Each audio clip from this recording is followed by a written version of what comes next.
Okay, everybody, I think we'll get started 1 minute early. I don't think we've ever, in fact, I know, I've been here 10 years. We've never started anything 1 minute early, but we're going to start 1 minute early tonight.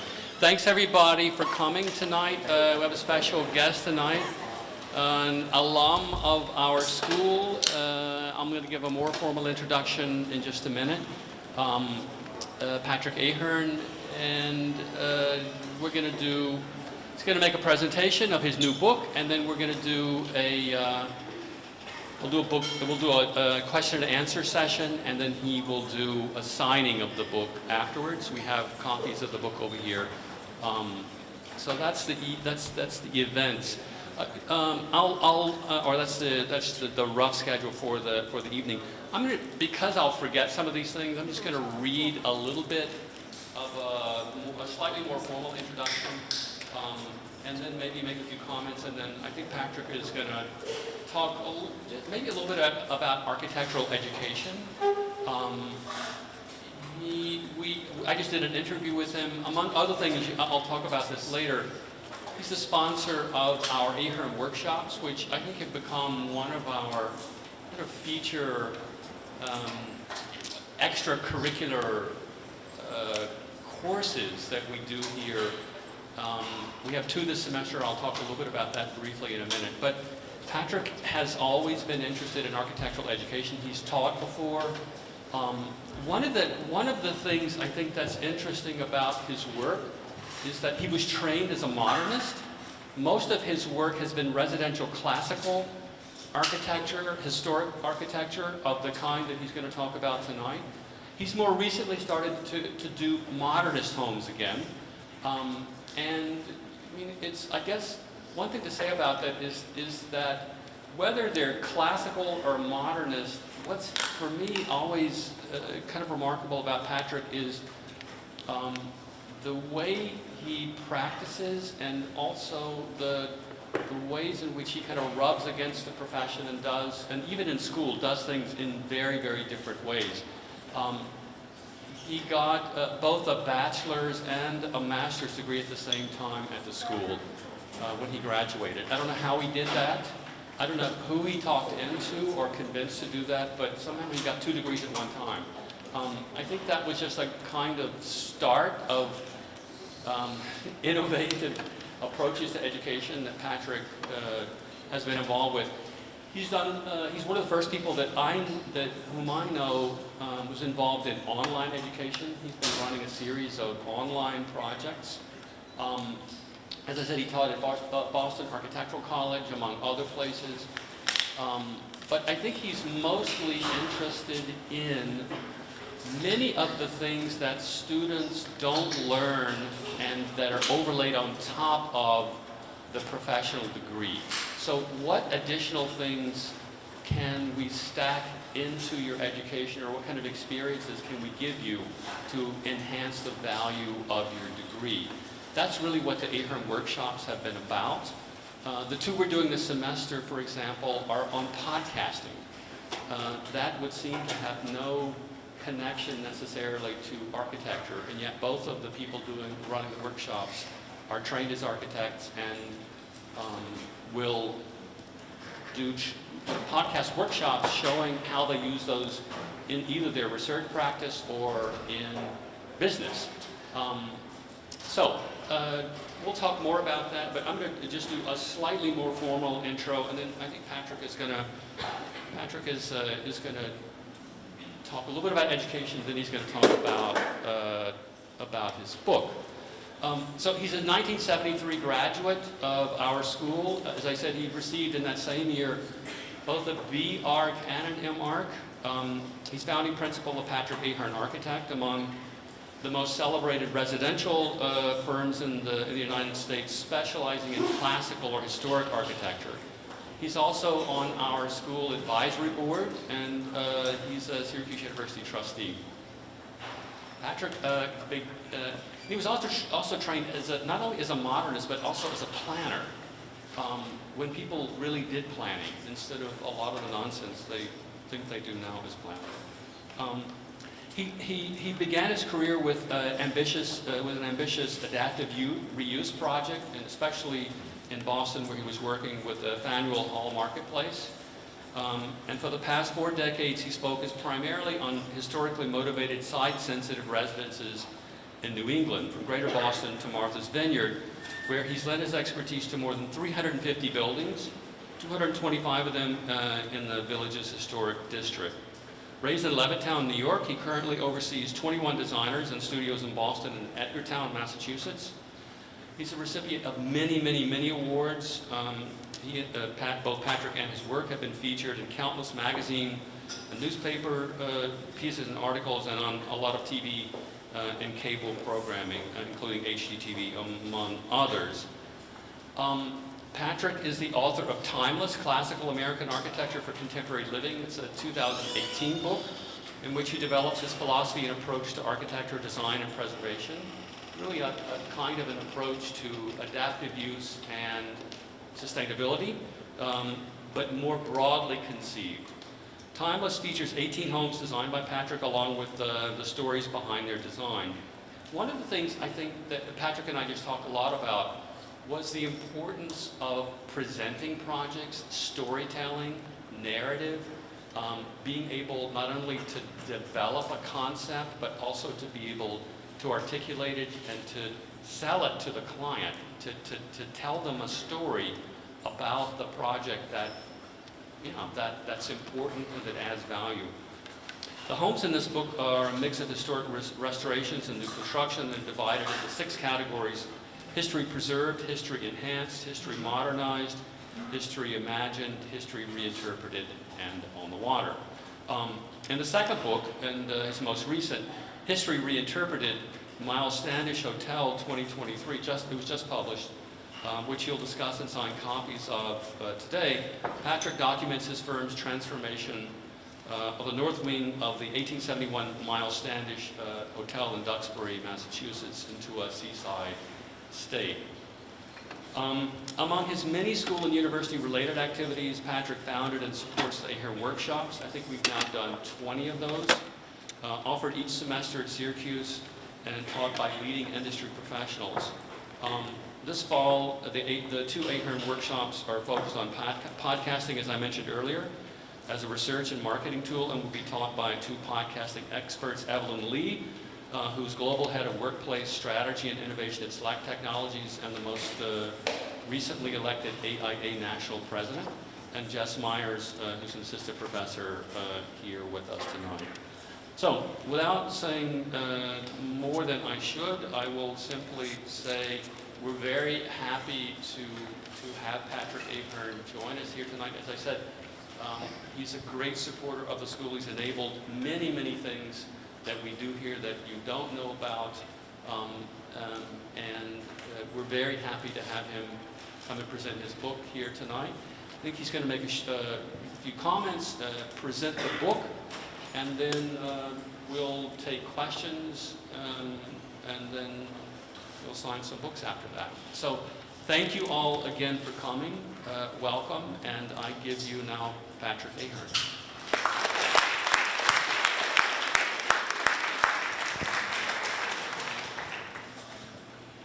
Well, so I left Slocum Hall 50 years ago. Think about that. I don't know how that happened, but 50 years have gone by since I left the building when we still had the leaky roof and other things that are very different than today. I had a great experience at Syracuse Architecture. There are a number of people that I owe so much to about what I learned not only in the classroom, but what I learned about people, and about place, and about life in general. Kermit Lee was one of my most favored instructors, who's no longer with us, but his legend is clearly here in this building. Just wanted to mention him because not only did I learn about architecture, but I learned about how to sell an idea, how to present an idea in the abstract to get people on board to think about what this could be like in reality. So one of the things that I found when I left architecture school and went out into the real world were a lot of things that I didn't learn in school that would have been really helpful. And as I try to say is, one of the goals of the workshops is trying to help people become the most important person in the room in terms of the development team. And what I mean by that is if you know how to present an idea, how to sell an idea, if you know zoning, if you know real estate, if you know construction and construction law, if you know what things cost, you can become the most important person in the development team. And you really can become the leader about what you're about to create and build. So when we started talking about the workshops, Michael and I, about what this could be, there's a lot of things that the standard curriculum doesn't allow you to bring into the forefront. But the workshop format allows us to be a little more creative in terms of thinking about things that are important in an architectural education, even if you never practiced architecture. And there's lots of different avenues that I believe someone with an architectural education can take that can be very rewarding and very dynamic and really can help change the world. So I think the workshops, you know, Michael tells me has been very successful about giving all of you the opportunity to get a hint of what the world is like outside the academic world and do so in a way that can really enhance your knowledge and experience about what you're about to do after you leave Slocum Hall. So I think the workshops are something that I really have felt really strongly about, and I think for what I understand, the success has been well rewarded, and I think that's really terrific. So I've done two books in the last few years. The first book, Timeless, is a much more significant book that really addresses, as my friends in Vancouver say, process versus process. But it really covers not just classical architecture. And I think one of the lessons that I want to share with you is it's really not about style, and it's really not about architectural imagery. It's really about scale, and the spaces between the buildings become as important as the buildings themselves. And so that my methodology of scripting or really telling the story of what something could be or could have been or could have happened is something I use on all of our projects, even before we start to develop the design vocabulary of what that might be. In this case, with the Myles Standish Hotel, there actually was a hotel on the site. Half of it was removed and shipped somewhere else. So when we got involved in the project, it was actually half a hotel that was left standing. And we had a client that had a house next door and really didn't want a spec developer to put up a cookie cutter house, and they took upon themselves to get us involved and to create what could have been, but based on historical context of what was reality. So having taken that challenge, not only did they embrace the process, but they fell in love with the house, and they ended up selling their house and moving into this. So that was a nice statement about, I think, the success of the project. So on the cover, this is the end result.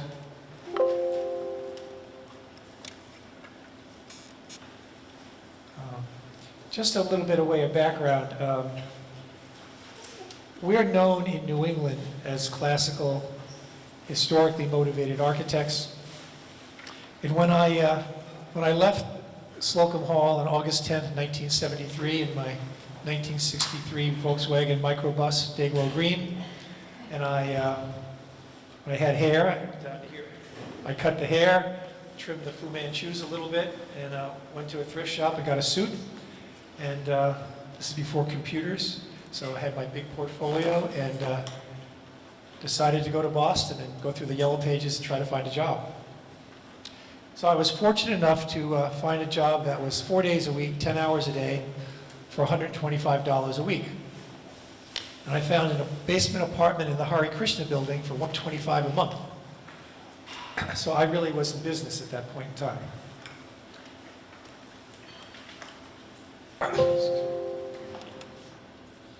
But many years later, this is an example of a house we did about 25 years ago on Martha's Vineyard on Nagertown Harbor, classical gambrel form. It's one of the more loved houses that we've done. But my youth and growing up was very different. I grew up in Levittown, Long Island, 17,556 at the same house, 832 square feet, built on a slab, and it was $52 a month with $100 down for 20 years, and you had to be a GI after the war. So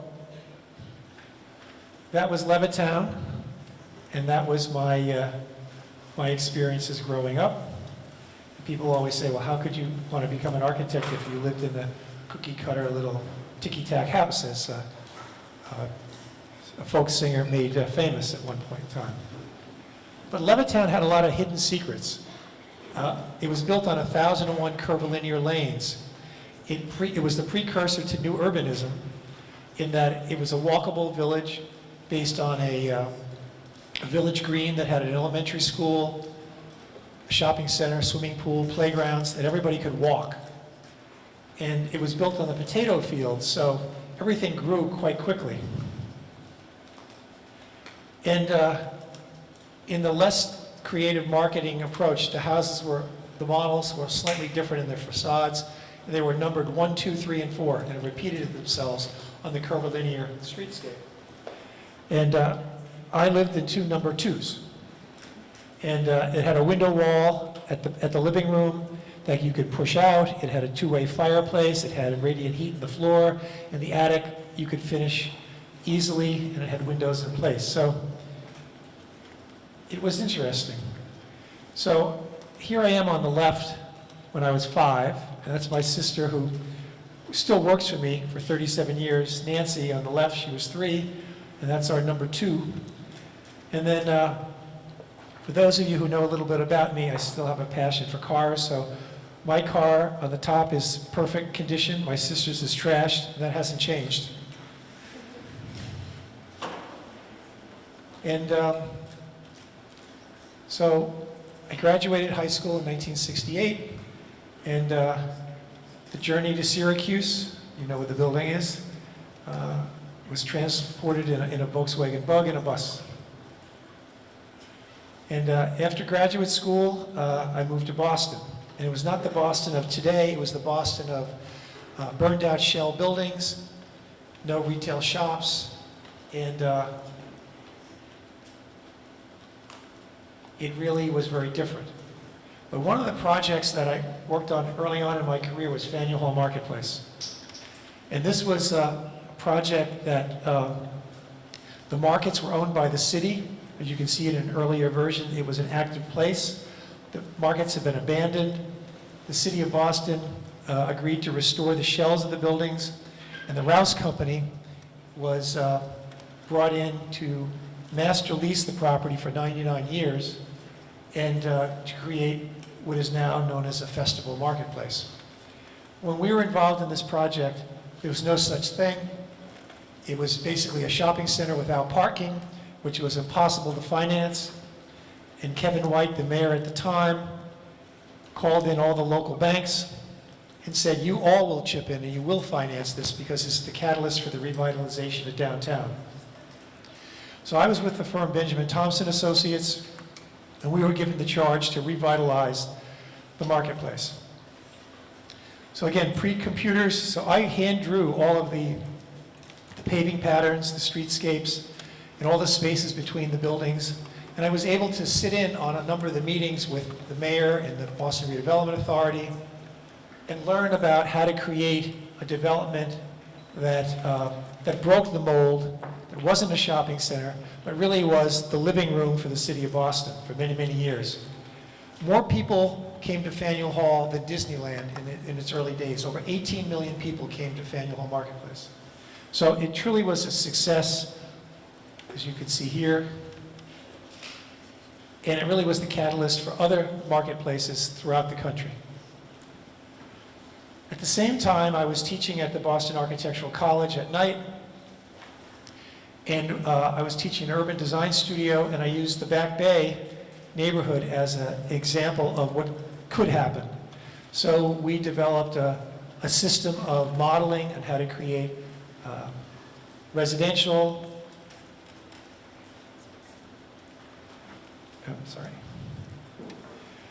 and particularly on Newbury Street. So this project up on the left was something I did about 30 years ago. It's a restaurant called Sanzi. And this is in very provincial Boston, before you were able to have sidewalk cafes and things like that. So we created what's now known as Sanzi doors that fold away, and that the building is sitting right on the sidewalk.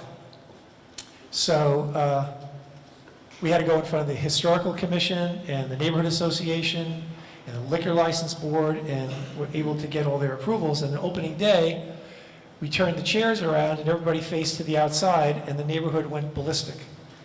And I was brought in practically in shackles and said, "You lied to us. This is an outdoor bar." I said, "It's in the building. Nothing's changed. The doors were shown that way." And it's part of my Long Island DNA, I guess, so push the envelope. But at the same time, we came up with the concept with my students on taking what was a basement that had no access and create 2 first floors. And we convinced the owners of the buildings that they could charge the same rent for what was the basement with no income and the first floor. And we created this model of outdoor dining opportunities and 2 additional floors of retail that then they could afford to restore the buildings.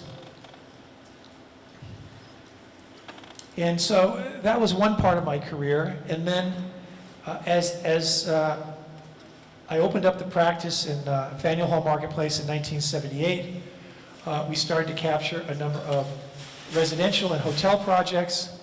And this actually is my own house. It was a 1936 stone and timber Royal Barry Wills house that I did 5 additions on, and so on and so forth. This is another house on Martha's Vineyard, new construction in an area called West Chop. And then this is another historic house that had some really bad additions done to it, and we were able to pick it up, move it around, add a new carriage house, and bring the house back to life again. This is a small cottage we again picked up, put it on a new foundation, brought it back down again. And this is a house we did for Steve Carell, the actor from The Office. Any of those of you watched The Office? This was his own house that we did for him on the South Shore of Massachusetts. This is another house in the Gambrel style. And that brings us to this project. And so one of the philosophies that I had in doing this was, how could we represent the hotel as one house again, or one building again, and then create this sense of implied history where the carriage house could have been added on over time. It might have had a connector, and that's what it looked like at one time. And it was really a resort where people would celebrate the bottled waters that they created there. And in the late 1800s, it really was a place to go and really functioned as a resort. This is the version that looked before the fire. As you can see, there were 2 pieces with a connector in the middle.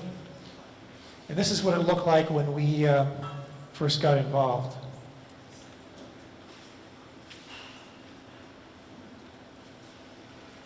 Now, see this, so I still draw in pen and ink and yellow trace. Everyone else in my office draws on computers. So this is my way of thinking. And so this was the first concept sketch about sense of arrival, reintroducing the idea of an arrival court, a carriage house, the pool, the connector, and then how to celebrate putting the house back together again. So these are some simple sketches that I did over the photographs to start to tell the story of what it could be.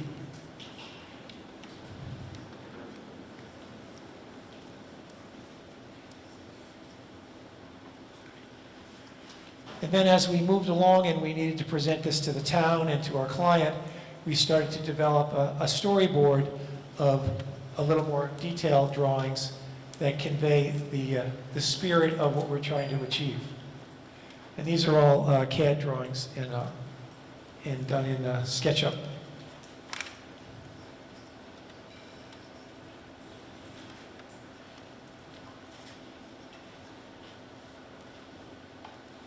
So we had to pick up the vestige of the house, put it on a new foundation. And one of the things we did with the book is a little marketing thing. So we have a QR card, so if you choose to get the book and you put your phone on it, you'll actually see all of this video work in the book itself.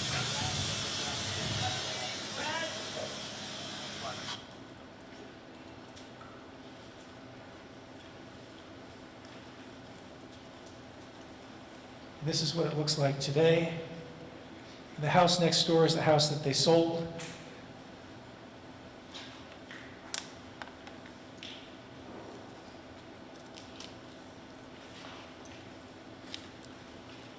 And this idea of seeing through the house, creating a spine, some of the things we do in a lot of our work, so that as people are drawn through the house, they're drawn out to the site and to the water.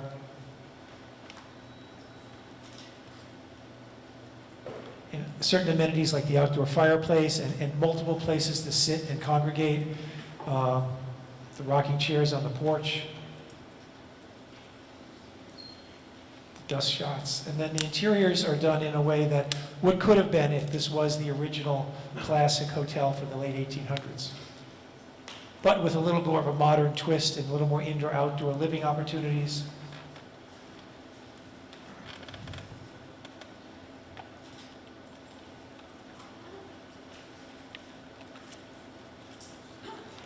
And when we started the excavation, we found a number of the artifacts from the original hotel and the glass from the bottling that used to have happening on the property and the silverware.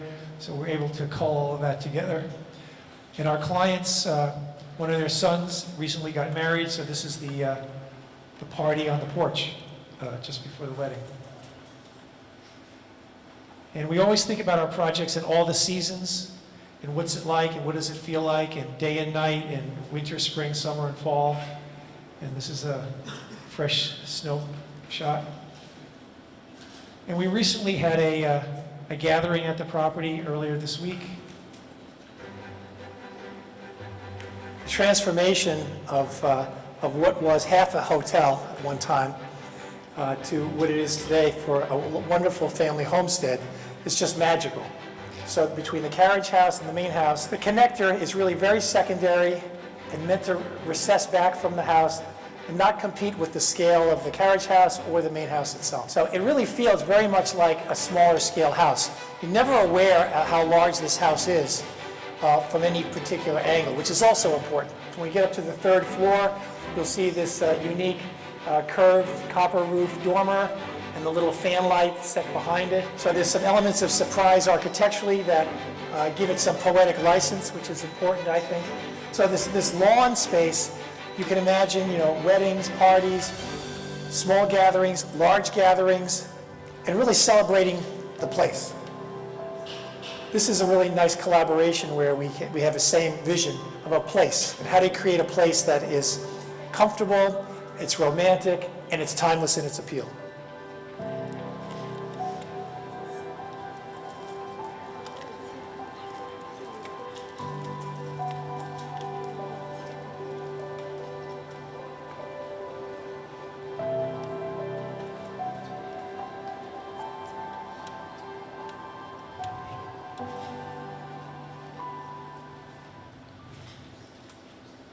Okay, so I'd like to take some questions and try to answer as much as I can about either the workshops, about our practice, anything you really want to talk about, I'm here. So who's going to go first? I'll take it, baby. Yeah. Anybody up on the balcony there?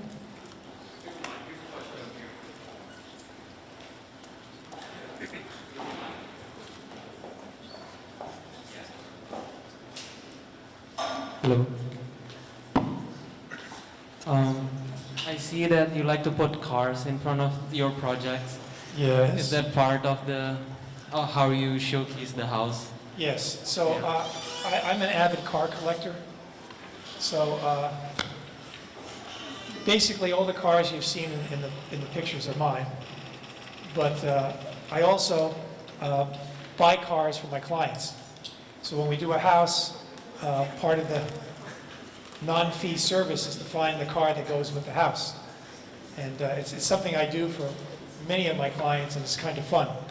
So I always wanted to be a car designer or an architect since I was 5 years old. And my son, who's now 30, sat me down when he was 14, and he said, "Dad, I need to talk to you." I said, "What is it, Connor?" He says, "I don't want to be an architect." I'm like, "Fine. What do you want to be, like a fireman or something?"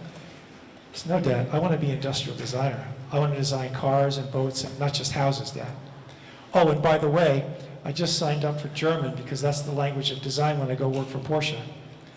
Oh, and by the way, I'm going to go live with a host family in Germany so I can speak German fluently by the time I graduate high school." And I said, "Well, you know, Connor, design school is just like architecture school. It's a lot of work. You never leave the studio." "I know, Dad. There's only 2 schools in the United States, Art Center in Pasadena and College of Creative Studies in Detroit. So I'm going to go to one of those schools," and the guy did it all. So he went to College of Creative Studies, and he got a dual degree in product and transportation design. He speaks German fluently, and he's just opening up his own independent design studio, but he worked for Chrysler for a while and designed the Jeep Gladiator, the pickup truck. So he has one at home with no VIN number. So it was a prototype, and I think it came home and never went back. So that's that. But yeah, so for me, when I think about design, it transcends not just architecture. And I think, and one of the things Michael and I talk about a lot is architectural education. And that process of being, going through the critique process, the design studio process, the intensity of your experience, being able to sell an idea, that can work in many different fields. It's not just about being architecture as the only way to go. So when I was in school, I really didn't get any of that. It wasn't available. And so the concept of the workshops was really to try to provide a rich opportunity for all of you before you leave school to be exposed to a different kind of thinking that's more than the traditional role of an architect. I love being an architect. I've been doing this for 50 years, 45 years in my own practice, and I'm still as excited every day to wake up and come into the studio. And I have 21 architects that work for me, and we all, as we say, drink the same Kool-Aid, and it's a lot of fun. And I'm 73 years of age, but I feel like I'm 20 when I'm in the studio. So it's a great life, and hopefully you all have a similar experience. Next questions? Yes. So I'm guessing that you have to work with.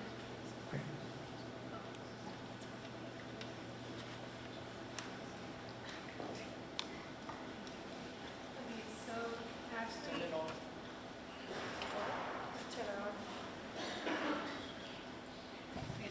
Okay, so to actually build a house and to keep the history behind it, did you work with historians or something like that in order for it to be accurate? Yeah. So what we did is we researched, because it was a much loved and well-known property in the history of the town. Duxbury is one of the towns on the south shore of Massachusetts that's very much intact as a colonial village. And so there's a lot of good history on this. So on this particular project, we took some poetic license in terms of the architecture, but it was always based on the history of how the place was used and who used it and what was the history of it, although it's a different program as a single-family house. So that's what we did here. On many of our other projects, we create the narrative. We write the novel or the script of the movie well in advance of coming in with the architecture. So, for example, if we said that there was this large shingle house that was built in the 20s, and the hurricane in 1938 came through Martha's Vineyard, which it did, and many of the houses were torn down, and the hurricane came through the house. The shell of the house was left standing. It was abandoned. It was handed down in the family for multiple generations, and we came across the hulk of what was there, and we lovingly brought the house back. So that house I showed you, that was the narrative and the story of that house, which was purely made up, but very believable. And then we start to think about materials of what was in a 1920s house. What would the glazing be, the pattern of the glass, the doorknobs, the moldings, the trim, but have the house live the way people want to live today, indoor, outdoor living, not a series of rabbit rooms. I'm not a restoration architect. I mean, I do houses that live the way people want to live today, but they're historically motivated. Although I've just recently done 2 modern houses, which is definitely going to blow people away. So. How do you decide when to build a building that is conforming to the community around it instead of like, for example, the modern houses, when do you decide to build a modern house? And when do you decide to build a house that looks like it belongs in the community? Well, what I typically do is I tell my client, in terms of educating them, you need to understand the context in which you're working in. You need to know the neighborhood. You know, what's to the left, what's to the right, what's across the street, not only in materials and scale and style, but what's appropriate. I tend to tell people I'm like the ghost of the night. At the end of the day, you would never know I was there if I do my job right. The 2 modern houses we did, one is on 11 acres in the woods, so there's really no context. And then the other one is in a neighborhood of transitional houses, and we were removing a 1955 ranch house of nondescript nature. But I strongly believe that context and place should override the needs of the client. And sometimes someone will come in and say, I want to do this elaborate house that would be out of character and scale of the neighborhood. And I'll really try to convince them that it really needs to be looked at in a different way. And if I can't convince them, then I usually pass on the project. So I believe in the collective whole. So for example, in Edgartown on Martha's Vineyard, a historic village from 1620 something, I've done 250 houses in 12 blocks. Some restoration, some new construction. And if I ask you to walk around the village, you can't tell which was the old houses and which was the new houses. So, I mean, I take that as a compliment because it's the greater good theory. It's not about just the client or about me. It's really about the collective whole. And I think if we think about that as architects and non-ego driven architecture, I think we can create spaces and places that are more human scaled, that are more romantic in nature, and also more livable. We don't get to study residential architecture very much in school, so I was wondering what your biggest takeaways are from Well, I too didn't have any residential experience when I was in architecture school. There are certain architecture schools that tend to lead in that, but not here. When you do high-end residential, you really have to be a psychiatrist, a marriage counselor, a therapist. Oftentimes it's 2 people with different ideas. Sometimes one person is more dominant than the other. And then we have the issue of the interior designer coming in late and trying to rethink the whole thing. It's another problem. But in residential architecture, it's all about scale. And it's about proportion, and it's about, in our work, we tend to do romantic houses. So it's really about how do you convey a spirit of a house that creates memories for a family that's going to live in it. And really, you got to get to know who the family is. I'm not designing a house for me, the egomaniac architect that I'm not. particularly coming from Levittown, I can assure you I'm not.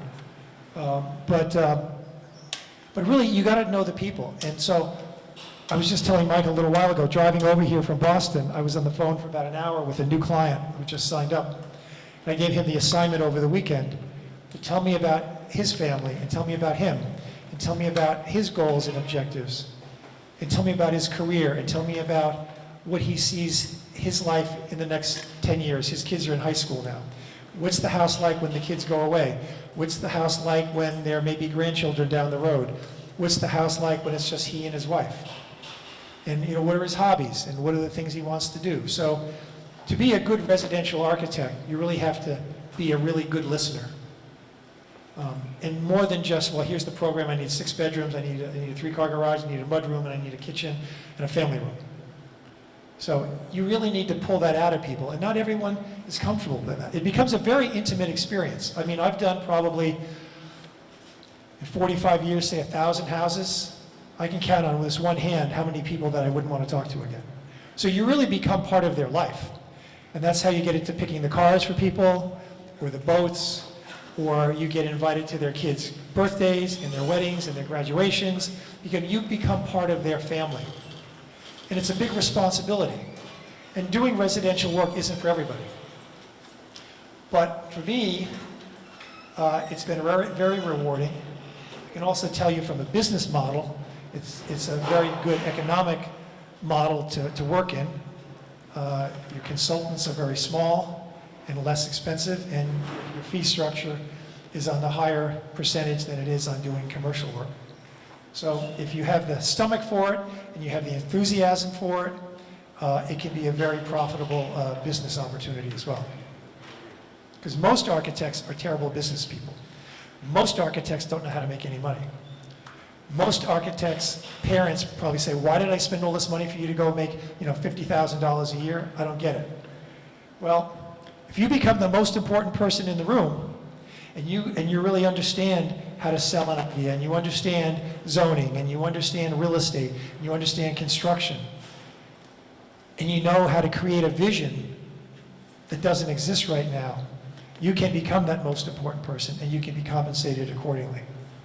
So, I mean, I've always taken the attitude, if I had had some of the kind of workshop classes that we're putting together with Michael and his team, I would have learned a lot more things quicker rather than the School of Hard Knocks. So, that's helpful. Someone else? You said you started your own firm after 5 years. I know it was a while ago, but kind of on the same note, do you have any advice for what it's like to start your own firm and kind of build your own brand? Yes. Today? First thing, get licensed. So in my time, in the dark ages, well before all of you were born, if you had a 5-year professional degree, you had to intern for 3 years before you could take the exam, and you had to pass all 7 parts in one sitting, or wait a whole another year to take it again. So the rules have changed. Now you can start taking the exam like now, kind of right out of school. So it's different. But it's really important, if you want to be viewed as an architect, you can't call yourself an architect unless you have a license. You can be a residential designer or a designer, but I mean, I'm a fellow in the AIA. So there's 118,000 AIA licensed architects in the United States. There's less than 3,000 fellows. So it's a very rigorous process. I was nominated by the Boston Society of Architects, and that you need to put a dossier together, not just about your work, but what you've given back to society as an architect. And you go through a big vetting process. It's kind of like picking the Pope. You go in and you put your dossier together. You need to have 5 other fellows. My sponsor was Howard Elkis, who was a mentor of mine when I was at the Architects Collaborative, and we were friends for many years. And you usually don't get it the first time. It's like getting in the Basketball Hall of Fame. You know, you get nominated, it may take a few rounds. So you submit in November, and then the College of Fellows meets, say, in February, and then your dossier is given to somebody who doesn't know you from a different part of the country that's in the college, and they review your work, and then if they think you're worthy for fellowship, then they become your advocate, and they submit it to the College of Fellows, and they're your voice. And I was fortunate, I went in under design, which is the hardest, and I was fortunate enough 9 years ago to be elevated. And with that, the responsibility of what is the architect's role in society? What do you give back? You know, what do you do to your community? Are you on design review boards? Do you do these kind of talks? Do you help educate people to how architecture can improve people's lives for the good? You know, you need to be involved. You need to be out there, and you need to celebrate what an architectural education brings to society and what the role of an architect is. I think it's probably the most exciting profession you could ever choose. I think it can do so much to help our society and the places that people live and work in, and create memories that will surpass a lifetime. So get licensed. So in my case, because I had 2 professional degrees, the MArch and the BArch, I had an intern for 2 years, and then I took the exam. So I'll give you the downside. So the first time I signed up for the exam, I thought, well, let me just try it. I didn't really study. So there were 7 parts. I told Michael about this earlier today. So I passed the first 6 parts. It was done by the same people who put out the SATs. Well, the last part I missed by 3 questions. So I had to wait a whole nother year. Like, okay, I'll study, no big deal. Second year I take it. I passed the first 6 parts, second time around, and I missed 1 question in the last part. So there were a few of us that were in the same boat. We appealed it to the Board of Registration of Architects in Massachusetts.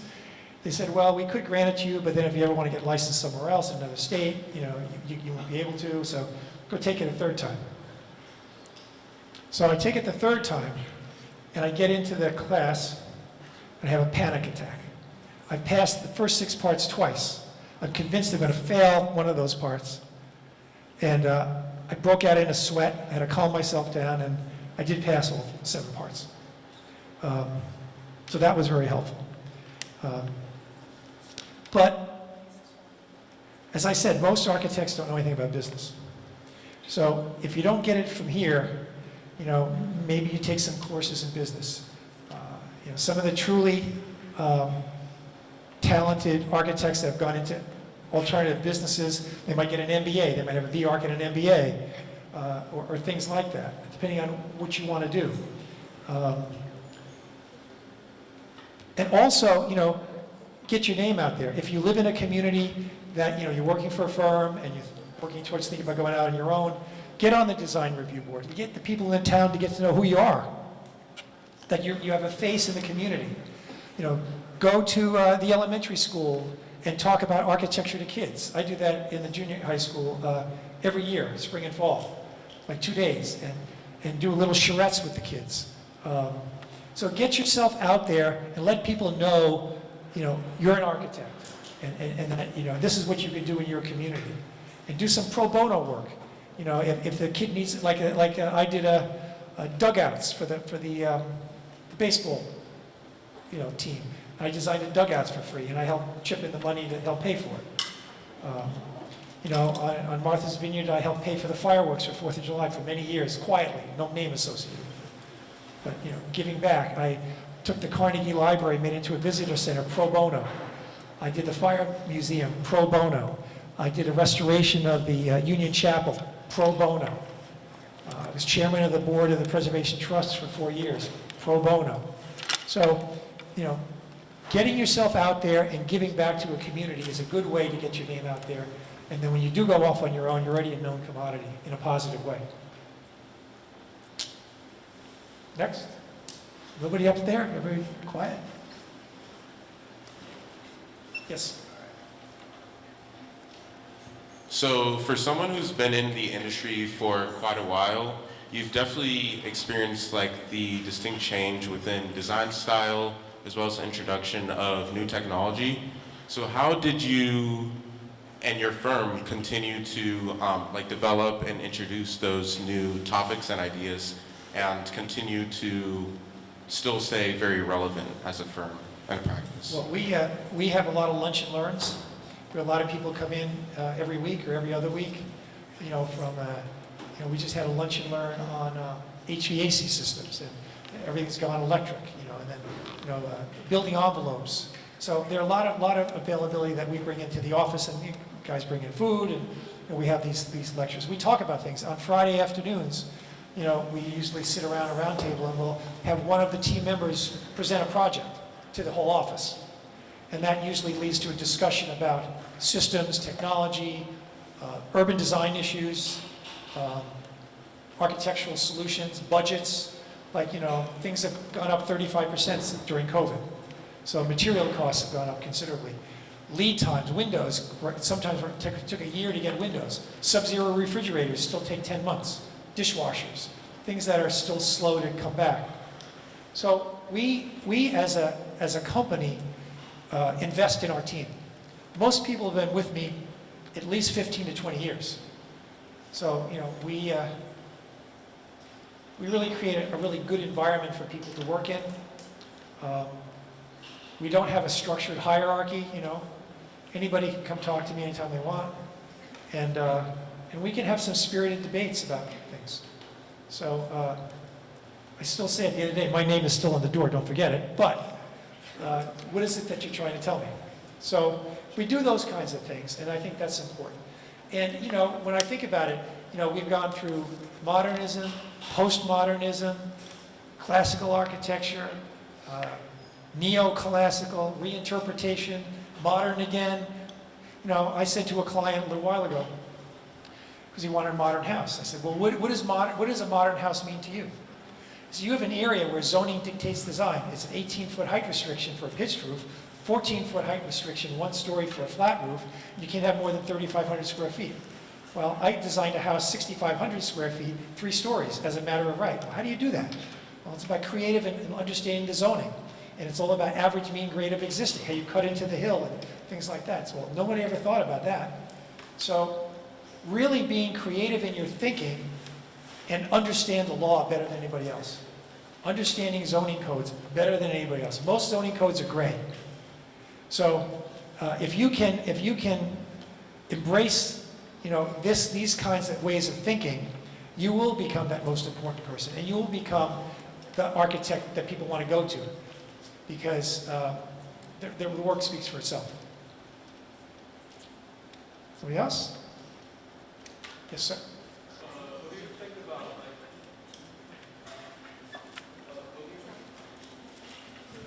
What do you think about, what do you think about the quote of Levius Woods that says the architect is not the one who decides to build or not to build. The decision is made by others who control the financial and material resources necessary to build. So in that case, what can architects nowadays do when they find out that their clients are strongly violating the terms of social justice? Well, this is where the architect needs to be a little more demonstrative and needs to be educating his client. So if you lay back and you don't bring the issues to the forefront, you just become a hired hand. You're just a draftsperson. And so those are the projects that never come out right. Those are the projects that are disappointing from a social point of view, from an urban design point of view, from an architectural point of view. And there's the golden triangle. There's the owner, the architect, and the builder. And what I say is, if the builder's got questions or concerns, he goes to the architect. If the architect thinks the owner needs to know about something, he goes to the owner. If the owner's got a concern, he goes to the architect, doesn't go to the builder. And so if you can respect the golden triangle, your chances of success go up significantly. But again, it goes back to how can you become the most important person? How can you be the one that people want to listen to? It's really about becoming much more worldly and knowledgeable about a variety of things. The other thing is, and I tell my people all the time, you need to travel, you need to see Europe, you need to go other places, you need to do things because you need to have other points of reference. And it's not just, what your knowledge and experience is. You need to break out of your mold. You need to go experience new things and talk about it. And so travel is really important in seeing new places and seeing how other people live. And how you translate back to, the environment that you're going to work in is really important. Because context is only good for a certain point of time, but you need to reach out and see the bigger context of the world we live in. and because there's a lot of lessons to learn outside of the immediate environment that you may be working in on a project. Is that helpful? Okay. Next. Yes, yes, ma'am. You have a lot of success building for specific families or people. How would you say you could use that when building public housing projects? How could you improve them? Well, I can tell you, having grown up in a quasi-subsidized neighborhood, $100 down and $52 a month is pretty cheap.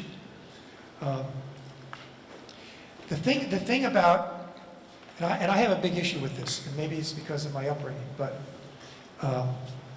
I think subsidized housing should be silent. It shouldn't be known as, well, that's the projects. And if you as a young person, is viewed as someone who lives in the projects, I'll give you an example. When I graduated high school in the summer of 1968 on Long Island, there's a place called Jones Beach, which is a great beach area. And I met this girl from a town called Garden City, which is a very nice town in Nassau County. And I met her on the beach. I had my little Volkswagen and a big surfboard. I thought it was pretty cool. And so I asked her out. She said, sure, come pick me up. And I go to the front door of her big Regency-style house, big double doors. Dad's a big Wall Street executive, about 9 feet tall. He opens up the double doors and says, you here to take out Emily? I said, yeah. Where are you from, son? I said, Levittown. He slammed the door in my face, wouldn't let me take her out. So I've experienced that kind of stuff. But what makes a subsidized project not feel like that? There's certain key devices. There's a book by Oscar Niemeyer that came out in the early 70s called Defensible Space. And it's about the importance of the stoop and the front door and being able to identify where you live within your unit or apartment, whatever it may be, that has an identity. So if you think about the projects that have been torn down in the 50s, like Pruitt-Igoe and St. Louis and things like that, they were terrible. How can you create affordable housing that is silent? How can you do accessory dwelling units, smaller cottages in a backyard or something? We have this advent of these new little tiny houses and things like that. I don't know, a lot of towns have a problem with that, which they shouldn't, but they do. But if you're doing a project, if someone can identify where they live, if they have their own front door, their own stoop, their own garden, even on a rental property, they're going to take care of it better. If it's just a common entrance and you don't know where you live and the hallways get trashed and no one takes care of the buildings and the cars get broken into and the windows get broken and everything gets spray painted and it's a mess, it's going to doom for failure. So if you can create a topology that is more quiet and more silent and be affordable, the chances of success go up significantly and also get embraced by the community. In Massachusetts, we have a number of projects where 20% can be, subsidized housing, but it's the same exact unit. You can't tell the difference. And that's been relatively successful. But I think, in suburbia, doing the smaller houses or the accessory dwelling units where, like, say an older woman has a house, she can't take care of it, or her daughter grew up in the house and is a teacher or a fireman or something, wants to stay in the community but can't afford to have a whole house. The accessory dwelling unit approach has been very successful and more towns are starting to embrace that. So again, zoning dictates design. You really got to know zoning. And if the zoning in the town you live in is not right, then you need to be the advocate for change. So you, as an architect and being the voice of change and knowledge, you need to bring those points to the planning board and the zoning board of appeals and to town meeting and stand up on town meeting floor and talk about these issues. And those are the ways in which you can get recognition as someone that's a valuable person in the community. If you have your own practice, you want to start your own practice, people are going to recognize that you've got some thoughtful thinking behind what you want to do. So I can't stress that enough.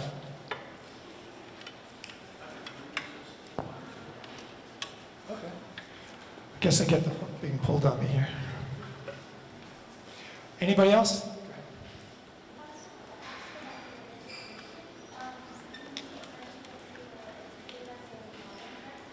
Yeah.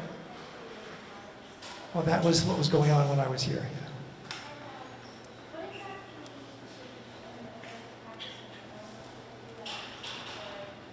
Well, I moved to Boston, and it's a historic New England town. It's the oldest town in the country. It's 1600 and something. And the architecture that people wanted was traditional architecture. So the modernism had not come back. It was not in vogue. And in fact, the communities that I was able to work in were really built out early 1900s, 20s, or 30s, so that the architectural vocabulary of the communities that I was going to work in were more traditional. So I said, well, how can I take a traditional idea of an architecture, but make it more modern in its layout and thinking, and indoor-outdoor living, and creating spaces between the buildings, so that as I would say, that the spaces between the buildings sometimes become more important than the buildings themselves. And so that was a conscious business decision I made early on in my career that was appropriate for where I lived. Now, if I lived in Palm Springs, that's known for, modern houses. And if I was to open up a practice in Palm Springs, or in Colorado, it might be more, parkitecture. So depending on the locale, you say, what is the thread of the community? What is the identity of that community that you want to work in? And if you can work within that identity, you'll get more work and you'll be able to do better. And so I was very interested in being a good business person first, and an architect that happened to be a good business person. As I keep saying, most architects suck at business, which is really bad. So we want to change that idiom. And that's why the workshops, I think, are a goal in that direction. All right? Did I say enough? All right?